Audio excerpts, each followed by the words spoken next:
अगर आपके हाथ और पांव के तलवे पे यानी पाम्स एंड सोल्स पे काफी हार्ड सख्त गांठें बन गई हैं और इसमें काफी ज्यादा दर्द होता है काम करते टाइम, चलते फिरते टाइम, तो ये वीडियो आपके लिए है। क्योंकि अगर वक्त रहते ये ट्रीटमेंट ना करवाया जाए तो बाद में सर्जरी तक की नौबत आ सकती है।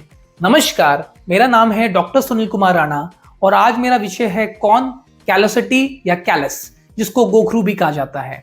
आपने कई बार देखा होगा कि आपके हाथ और पांव के तलवे पे काफी सख्त गांठ बनी हुई है, जिसको हम बोलते हैं थिकन्ड स्किन, डीमार्केटेड एरिया होता है और एक प्लाग बना होता है। जनरली आपको फीट पे, पांव के तलवे पे देखने के लिए मिल जाता है, या हाथों पे अगर आप देखते हैं तो इस स्किन, इस वाले एरियाज में आपको सेंटर जनरली देखने के लिए मिलता है। जब आप कोई हार्ड काम करते हैं, अगर कोई खेतों में काम कर रहा है, गुड़ाई वगैरह करता है, तो आपने देखा होगा उनके यहाँ पर निकल आती है, उसको हम कैलोसिटी बोलते हैं।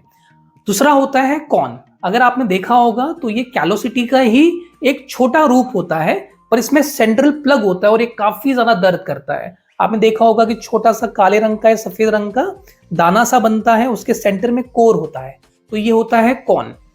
तीसरा उसमें हो सकता है सॉफ्ट कॉन, जो आपको टो पे देखने के लिए मिलता है, पाँव की उंगलियों के बीच में देखने के लिए मिलता है, स्पेशली फोर्थ और फिफ्थ फिंगर में। तो ये आपको इजीली कहाँ देखने के लिए मिलेगा, तो ये है पाम्स एंड सोल्स पे कैलोसिटी इजीली मिल जाती है, और आपको कॉन भी पाँव एंड सोल्स में यानी कि पाम्स एंड सोल्स में देखने के लिए मिल जाता है। लेकिन कॉन जनरली वहां पर ज्यादा मिलता है जहां पर प्रेशर ज्यादा पड़ता है। तो आप अगर पंजों का ज्यादा यूज करते हैं या एड़ी का ज्यादा यूज करते हैं तो कॉन जनरली वहां पर मिलने के ज्यादा चांसेस होते हैं। और जो सॉफ्ट कॉन होता है जनरली आपको उंगलियों के बीच में देखने के लिए मिलता है। अब ये होता क्यों है, तो पहला है जो आपके जो शूज हैं वो इनअप्रोप्रिएट हैं, यानी कि आपका जो जूता है या तो आप बहुत ज्यादा टाइट शूज पहनते हैं या बहुत ज्यादा लूज शूज पहन रहे हैं। दूसरा इसका रीजन हो सकता है एबनॉर्मलिटी इन फुट। आपके पाँव में कोई बीमारी है, जैसे कि डायबिटिक न्यूरोपैथी हो रखी है, रिमोटॉइड आर्थराइटिस, गठिया बाई हो गया है, या आपका एज बढ़ रहा है, वक्त के साथ ये पाँव में डिफॉर्मिटी आ गई है।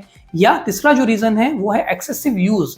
आप बहुत ज्यादा चलते फिरते हैं तो पाँव में बहुत ज्यादा फ्रिक्शन एंड प्रेशर होता है, इस वजह से भी एक कॉन कैलोसिटी एंड कैलस फॉर्मेशन आपको देखने के लिए मिल जाता है। इसकी मॉर्फोलॉजी, आप इसकी पहचान कैसे कर सकते हैं।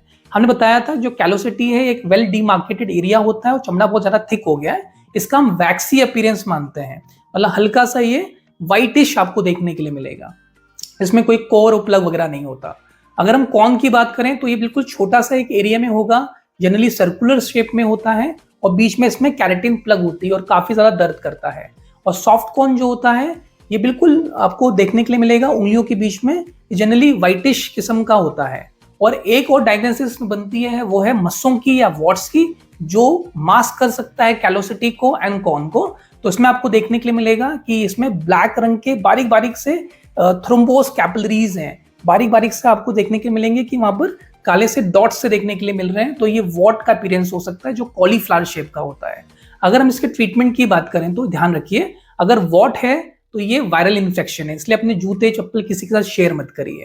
अगर ये कॉन एंड कैलोसिटी है तो आप अपने चप्पलों का, अपने जूतों का ध्यान दीजिए कि एक तो ये इल फिटेड ना हो, आपके फिटिंग के हों, कंफर्टेबल हों और फ्लैट होने चाहिए। दूसरा, पाँव पे मॉइस्चराइजर आप बार बार लगाया करिए, दिन में 2 बार गुनगुने पानी में पाँव को डाल के बाहर निकाल के पोंछ के प्यूमाइज स्टोन से हल्का सा उसको स्क्रैप कर सकते हैं अगर कैलोसिटी है, जिससे वहां पर का स्किन थोड़ा सा सॉफ्टन अप हो जाए। और अगर हम ट्रीटमेंट की बात करें तो उसमें सेलेक्टिंग लोशंस वगैरह आते हैं, जिसमें salicylic acid and urea, lactic acid जैसी चीजें होती हैं जो उसको स्क्रैप करती हैं।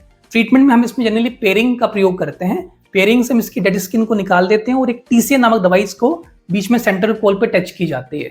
और इसका जो सुपीरियर ट्रीटमेंट है वो तो सर्जरी होता है, इसको सर्जरी से इसको पूरा ही हम लोग निकाल देते हैं। तो इसका ट्रीटमेंट संभव है, पर ऐसी नौबत ना है, इसका जरा ध्यान रखिए। हाथ पाँव को सॉफ्टन रखिए, पाँव में जो है इल फिटेड शूज वगैरह का यूज मत करिए।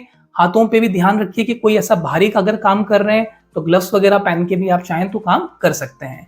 ऐसे ही वीडियोस के लिए हमारे चैनल को लाइक, सब्सक्राइब एंड शेयर करिए।